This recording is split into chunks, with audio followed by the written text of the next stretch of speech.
Hola, ¿qué tal? Soy Denis Mantilla y estamos en el Festival de San Sebastián, en este set audiovisual patrocinado por Repsol y con Kinótico, en el Hotel María Cristina. Hoy nos acompaña John Skoog, de Denis Lavant, el director y el protagonista de una película que se está viendo estos días en New Directors, que se llama Redoubt. Estará con nosotros también Maida, que nos va a ayudar a traducir el francés con Denis. Pero quiero empezar primero con el director. John, I saw that you made a short film like 10 years ago, also named Barn. How similar is it, and how was creating the longer and more ambitious and bigger version of the story? It's a good place to start. Actually, it was a short film created for museum exhibitions in Vienna, in Momok, and MMK in Frankfurt, and exhibition in Eastbourne and Towner Art Contemporary Art Museum. And for that work, I interviewed a lot of people that had met this Karl-Görna character, and already then we felt that there were these really strong images or really strong stories around him that could grow into something bigger. And me and the producer Erik Hemmendorf and Ita Sponixite, the cinematographer, we talked about who could play this legendary character. And then, as maybe first a little bit as a joke, it was like, well, Denis Lavant, peut-être. But then was like, hey, that's like with often the best ideas are jokes. So then we're like, this makes a lot of sense. And then I wrote to Denis. But so in a way there's a very strong connection, but at the same time it's something very different. That's a documentary film looking at the real house and using a little bit of voiceover, and now it's obviously something quite different, but they come from the same raw material in a way. Reading about you, it was really interesting to see that you came from, you did a lot of things for museums. How was finding the money to do such an ambitious first film? You did a 70 minutes film, because it's gorgeous, it's black and white, it's a very particular story with a great character. Was it a challenge? I think to finance any film today is a challenge, and especially if, of course, there's a lot of unconventional choices in a film like this. If you start to talk to financiers, they like to have it, they want to have it safe.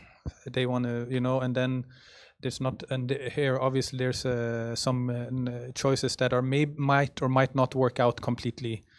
French actors speaking Swedish, shooting on black and white, shooting on film, as you mentioned, all these different things, and reconstructing a whole house. But somehow, together with Erik Hemmendorf, who is obviously then a very good producer who managed to do this, we managed to kind of paste it together. And I also think it how do you say it? You get a lot for little in a way. We did, everyone worked without not without pay, but without compromise, and then but still with we somehow made it work, and let's say it was very complete, and also just handing in a script where a lot of it is Karl-Görna constructing a house. It's not so, like, that's not what gets people going. So you had to, how do you write that in a way that is evocative? Like was also a big challenge. Denis tiene una carrera muy larga haciendo cine de autor con nombres como Leo Carax, con François, Harmony Corine. ¿Qué vio en John para decir, voy a hacer una película con un director sueco que igual no conocía hasta entonces, pero que de repente descubre algo en él que le hace querer saltar al vacío? Vous, Denis, vous avez une longue... Ça, c'est pour vous, oui. Vous avez une longue carrière avec des... I don't say carrière, never. Yo nunca digo carrera, carrera nunca. Voilà. Vous dites quoi alors? Vous dites quoi? Chemin. Ah, chemin, camino. Trajectoire. Yo digo camino, trayectoria. Carrière, c'est une exploitation de cailloux pour moi. Es un poco como una explotación para mí. Excuse me. Donc vous avez un long chemin ou un long parcours avec des metteurs en scène de grande taille comme Carax, comme Ozon et bien d'autres. Et qu'est-ce que vous avez Claire vu Denis, Harmony oui. Corrine, Wright Helmer. La liste est longue, la larga lista. Philippe Ramos. Oui, c'est vrai, ça. Ouais. Et alors, pourquoi comment ça se fait que vous avez décidé de tourner avec un metteur en scène, que je me demande si vous le connaissiez déjà, John ou pas, et en plus c'est en suédois, vous ne parlez pas la langue, alors comment ça se fait et pourquoi? C'est John qui a décidé que j'étais capable de jouer Karl-Görna Persson, et donc j'ai été enchanté de cette idée, parce que forcément, je me sens concerné par l'art brut, par les gens qui sont particuliers, marginaux, ce qui m'est arrivé de jouer à quelques reprises, dans des contextes différents. Et là, effectivement, cette idée, pour moi, c'était... je ne pouvais pas faire autrement que d'accepter. C'était une évidence d'aller vers ce film, même avec tous les enjeux qu'il y avait, de réaliser, d'être en mesure d'accomplir des ouvrages que j'avais jamais, que je connaissais pas du tout, comme la construction, la maçonnerie, les travaux agricoles, et de parler suédois. Donc ça a été un peu tous les enjeux du film extrêmement concrets qui ont été mis en avant dès notre première rencontre avec John. Et puis on s'est dit, ah bah oui, c'est possible. J'ai une bonne oreille, je peux parler suédois. Et puis après, physiquement, il suffit de se plier aux exigences ou de se fondre dans les exigences d'un personnage. Et ça, c'est quelque chose que j'aime beaucoup faire. Et puis voilà, j'ai découvert le film hier et je suis enchanté de ce qu'on a fait ensemble et de ce qui a été réalisé. Et donc pour moi, c'est de m'en remettre entièrement à un réalisateur, de lui faire confiance. C'est une rencontre humaine et spirituelle, et voilà, à travers le 7e art. Et j'en suis ravi.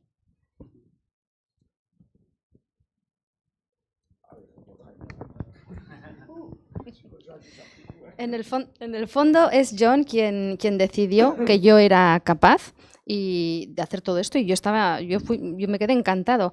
A mí lo que me importa es el arte bruto, me importan los personajes marginales, y yo solamente podía aceptar ante lo que se me ofreció, incluso con todos los retos que suponía este rodaje, de ser capaz de hacer cosas que nunca había hecho antes, como era la construcción, como era el trabajo agrícola, como era el hecho de hablar en sueco.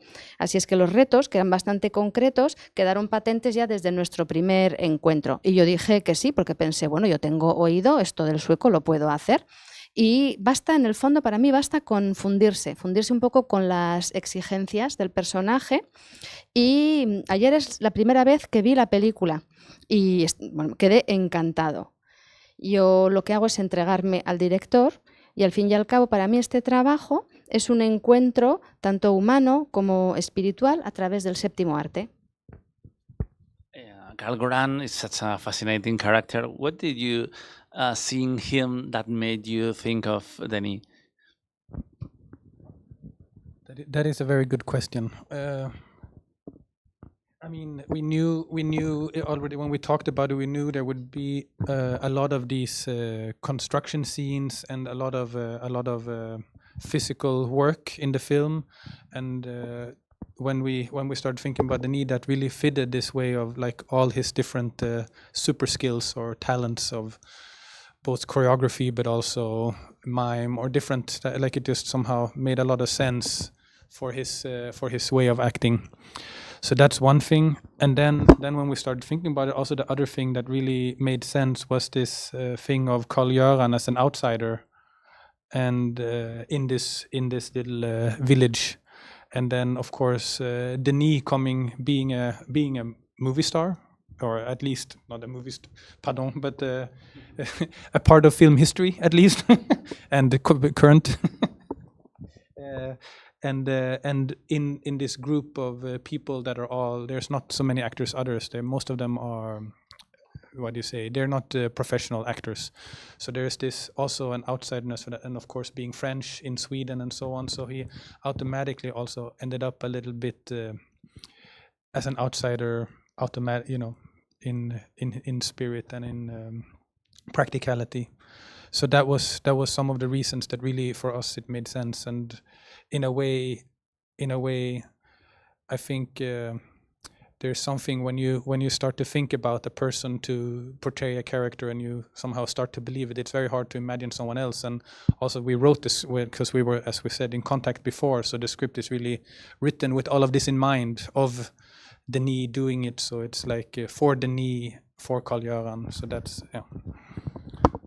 Claramente la interpretación es un ejercicio de libertad para Denis. Yo tenía curiosidad cómo ha sido la composición de este personaje tan particular y si él tiene la tendencia a interesarse más por personajes que no son tan verbales, que son interpretaciones más físicas y que se cuentan las historias de otra forma, a pesar de que hay escenas de diálogo también importantes, particularmente el final aquí.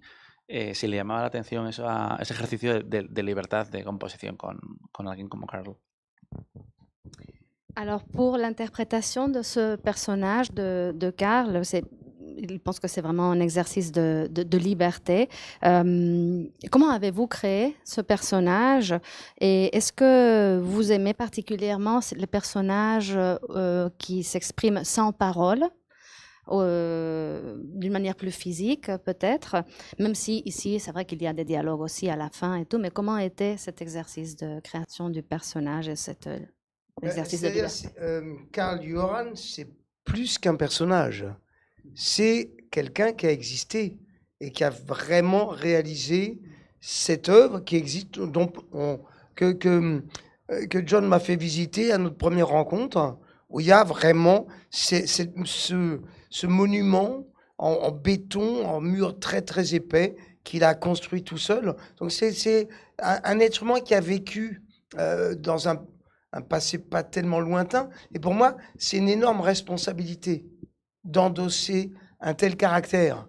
Parce que c'est d'en faire un personnage de fiction, mais ça n'est pas du tout un personnage de fiction.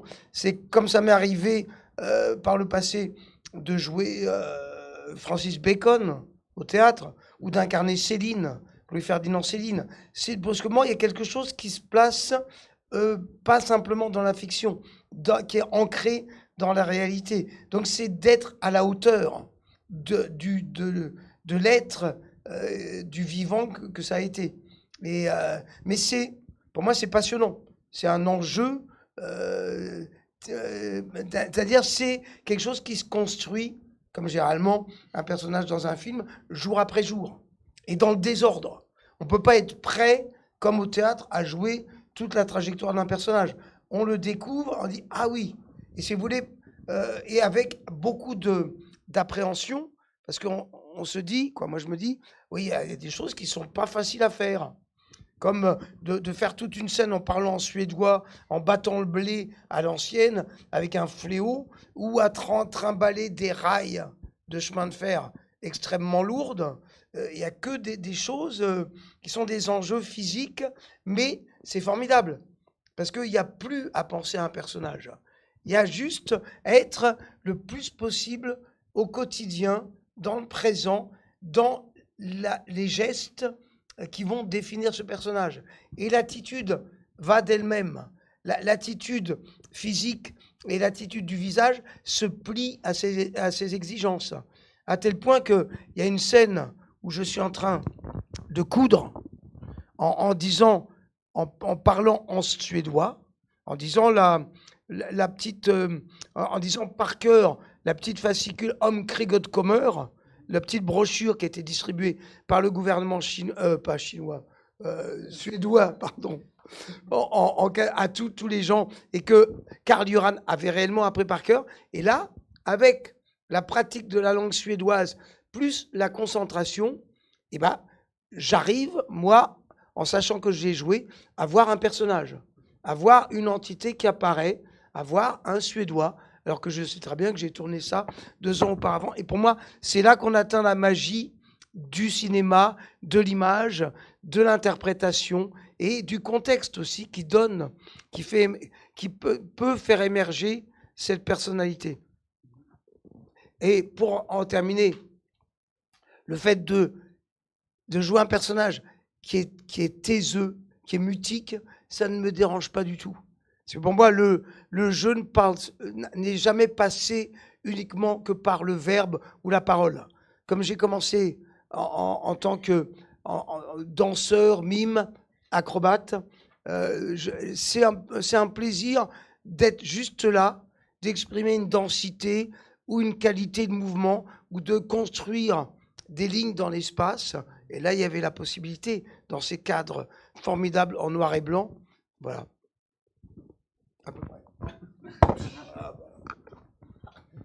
Dice que Karl es más que un personaje, porque es alguien que existió en la realidad y que construyó ese edificio. Además, es un edificio que yo pude ver en nuestro primer encuentro con John. Es un monumento que existe y que esta persona construyó él solo. Y además lo construyó hace no tanto tiempo, también hay que decirlo. Y para mí, por tanto, al ser una persona real, es una gran responsabilidad, porque no es un personaje de ficción, aunque tenga parte de ficción en la película, pero el personaje no es ficticio, como otros que he interpretado para el teatro, como Francis Bacon o Céline.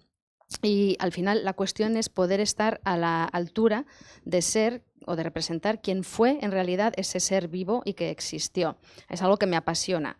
Y de hecho es algo que se construye día a día, no surge de golpe, sino que se hace día a día y en desorden. Y vas viendo una cosa y vas descubriendo otra, y así es como vas creando el personaje. Y es cierto que este personaje implicaba hacer cosas difíciles, como era hablar en sueco, que es un idioma que no conocía, como es trabajar el trigo, hacer ciertos trabajos agrícolas, como se me ve ahí con esa herramienta agrícola, como llevar de un sitio a otro raíles pesados. Y son retos físicos que cuestan hacerlo, pero me parece fantástico porque esto precisamente te permite estar más presente en los gestos de ese personaje. Y la actitud al final se va plegando a este tipo de exigencias. Hay una escena que me encanta en la que estoy cosiendo y estoy hablando en sueco, recitando todo lo que pone en el folleto ese que repartía todos los días el gobierno en la época, que se titulaba Si llega la guerra. Entonces, bueno, lo tuve que aprender de memoria, a pesar de no saber el idioma, pero con concentración es algo que sé que puedo hacer. Y ahí veo que me convierto, ayer mientras veía la película, vi que realmente me convertía en un ser sueco.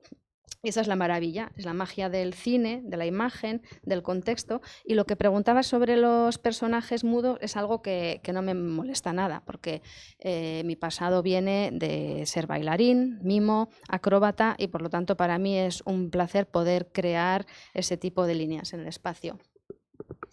Great. Redoubt is based on this pamphlet that we were talking about, If a War Comes, that makes feel the story like a tale in a way, but at the same time we are living in a dark moment where, for example, nuclear bunkers are getting sold in huge numbers, despite there's no proof that they are going to work. It feels like an awkwardly current film. Yeah. It's of course my interest has, when I was a kid, of the Karl-Görna or being fascinated or drawn to this character my whole life has more to do with obsession, or this thing about what does it mean to have a life project and what does it mean to walk your own path instead of the plowed path or something. And then suddenly these thematics of war start to come up in many ways, and of course we are live like even before the current kind of politicization and militarization of Europe. There was also, of course, the kind of ecological disaster that was on the way, and that we all live with every moment in a way, and in a more or less privileged way, you could say. And so of course it's like this. For example, this pamphlet, it came out, the first one came out in 1943, and then it came out through the years until 1991. Then it stopped, and and then it came out one in 2018 and 2025. And now it's called not only If War Comes, but If War or Crisis Comes. What I think what's interesting is that in the script, we used also quotes from the new one from 2018, and it's still the same very militarized and paranoid language now as the ones from the 60s and 70s. So it's definitely there. We talked about it when we were making the film, and the team was growing, becoming bigger and bigger, and when the editor Jussi from Finland came in, he also started sending links and articles about, oh look, this is like from our story, or this is like Karl-Göran would cut this news article out, and we just call it. He also got the van eyes. He starts to see the world through Karl-Göran's eyes, and so it's true. And I think it is, and it's. What are we going to do with all these guns when, or what are our children going to do with all these guns when the natural world is completely dead, and then they just have a lot of guns? It's not so optimistic.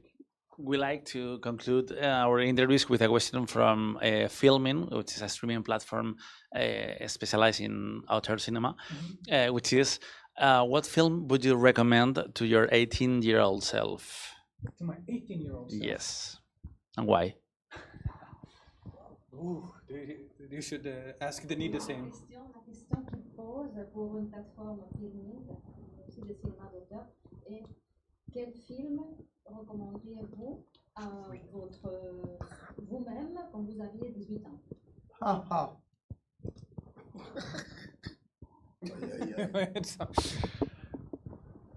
Quand j'avais 18 ans.